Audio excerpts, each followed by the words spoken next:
Almost from the very moment unprecedented government actions were announced worldwide to stop the spread of COVID-19, people became accustomed to referring to the virus as a sentient being with the ability to bend people to his will.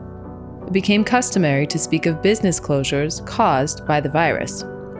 People worried about the impact of virtual schooling on students ever since the pandemic forced schools to shut their doors and go online. COVID is causing people to leave work and not come back. The virus is also causing increased substance abuse and overdoses.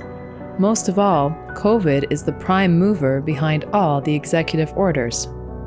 People have grown used to how arbitrarily COVID seems to behave from one area to the next. Make sure your child is masked when they leave home. That's how we can best keep our kids safe. For example, COVID doesn't cause schools to require masks in much of Europe, but it does in much of the United States. In some nations, the pandemic responds favorably to treatments that we're told would be intolerably risky in America. One of those drugs he mentioned, ivermectin, is something more often used to deworm horses. No. We're not. The rest of them are all lying about me taking horse medication. We should talk about that. That bothered you. It should bother you, too. They're lying at your network about people taking human drugs versus drugs for veterinary... Calling it a horse dewormer is not a flattering thing, I get that. It's a lie. It's a lie on a news network, and it's a lie that's a willing... That's a lie that they're conscious of. It's not a mistake. Yeah. They're unfavorably framing it as veterinary medicine. COVID didn't cause gyms and bars to close in some U.S. states, but he did in others.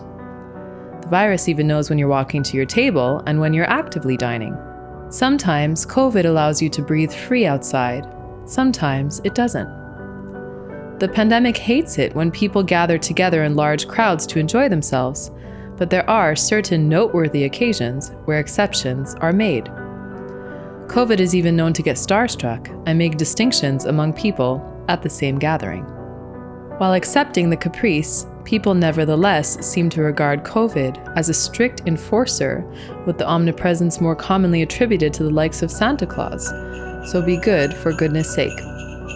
It sees you when you're eating. It knows your protests woke. In shameful consequence, people have learned to behave as if COVID infects when someone transgresses. Being infected is seen as a consequence of someone's COVID sin, whether by the infected or by the wanton acts of perceived COVID heretics. This superstition strips them of simple human compassion for people who become ill, unless it's a loved one who has been a devout adherent to COVID's revealed will, in which case they are very angry at supposed miscreants, especially non-celebrity anti-maskers, or the unvaccinated. These toxic beliefs are destroying social committee and ripping apart the fabric of our society. This is going to be safe. This is a sophisticated, vaccinated crowd, and this is just about optics. It's not about safety. The virus, however, is a virus. It has no reasoning capacity, no moral code, no sentience whatsoever. It is brainless, answers to no one, commands no one, obeys no one, punishes or excuses no one. Individuals choose, not mindless particles. Believing COVID shuts down businesses, closes schools, causes substance abuse, requires emergency orders, requires the unstated presumption that individuals are not the ones choosing to shut businesses, close schools, overindulge in alcohol and drugs, overindulge in emergency orders, and so on. So I'm glad to see that you're practicing social distancing. That looks very nice. It's a signature fallacy in the COVID era, and one that I had thought people would give up by now. To be blunt, COVID-19 cannot do those things. They are results of individuals' choices. Some individuals make choices out of fear of exposure to the virus, and so they avoid certain businesses and choose to stay and even work from home, or not work at all. Some business owners voluntarily close their doors. Some parents voluntarily choose homeschooling or online education over in-person schools. But what media reports miss so consistently, to the point of deliberate ignorance, are the choices of certain other individuals and their effects. It's insane. it's fatal. They include governors, public health bureaucrats, local officials, and even mayors who decided to order closures of certain businesses as non-essential or too dangerous, and who decided to cripple the business models of many others with capacity limits, restricted hours, mask requirements, and whatever other arbitrary and capricious measures they willfully decided to impose. It will always seem that the best way to address it would to be doing something that looks like it might be an overreaction. It isn't an overreaction. It's a reaction that we feel is commensurate, which is actually going on in reality. These individuals used real or asserted authority to coerce business owners into shutting their doors, putting their employees out of work, and taking other steps they might otherwise have not made on their own. Thank you very much. They, not COVID, are also responsible for closing the schools. If not executive officials, then the school board members or leaders. For families leaving public schools, it's not the virus that's making them seek alternatives. Many of them are seeking educators with a demonstrated commitment to education and values more closely aligned with their own. Unlike public school leaders who could very well choose to close schools again and meanwhile continue to force masks on children.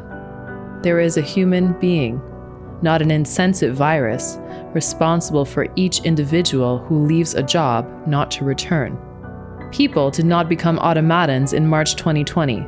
They still respond to perceived incentives and disincentives. The virus is certainly not forcing heads of nations, states, or even cities to require COVID vaccination, or stripping people of their employment, ability to travel, access government services or health treatment, or the ability to shop, dine, and enjoy a concert. Nor is the virus forcing President Joe Biden to declare he has a vaccine mandate in the works so as to coerce large employers into implementing it as if it were already ordered, which it's not, and suddenly establish law, which is not possible from the executive branch. If airline pilots, doctors, nurses, police officers, firefighters, and so forth are fired across the country for not complying with leaders' choices to impose such a mandate on them, what then? Whatever ill results proceed from these choices can't be said to be COVID's fault. It would be stupid to blame the virus for travel disruptions, hospital bed shortages from staffing woes, rising crimes from lack of police presence, and increases in fire damages. Blame the individuals whose choices brought about such negative consequences. For the good of society, let's hope those leaders realize that they have ownership of their choices and the consequences. The virus doesn't make them force their preferences on others. But our patience is wearing thin, and your refusal has cost all of us. This is not about freedom or personal choice. In this pandemic, as in other aspects of life, top-down central planning always fails. Friedrich Hayek detailed the knowledge problem besetting central planners in The Use of Knowledge in Society. Acting as they do from only a crumb of the sum total of the knowledge dispersed across society makes their directives woefully inefficient compared with decentralizing decisions. Central planners are no more adept at managing people's responses to a pandemic than they are at managing other economic choices. The best thing for our society is for our leaders to return to their senses and restore respect for other people's choices. If the people in the United States take them seriously because they were based on some rather serious consideration back and forth, some may look at them and say they're going to be really inconvenient for people. Some will look and say, well, maybe we've gone a little bit too far. They were well thought out. And the thing that I want to re-emphasize, and I'll say it over and over again, when you're dealing with an emerging infectious diseases outbreak, you are always behind where you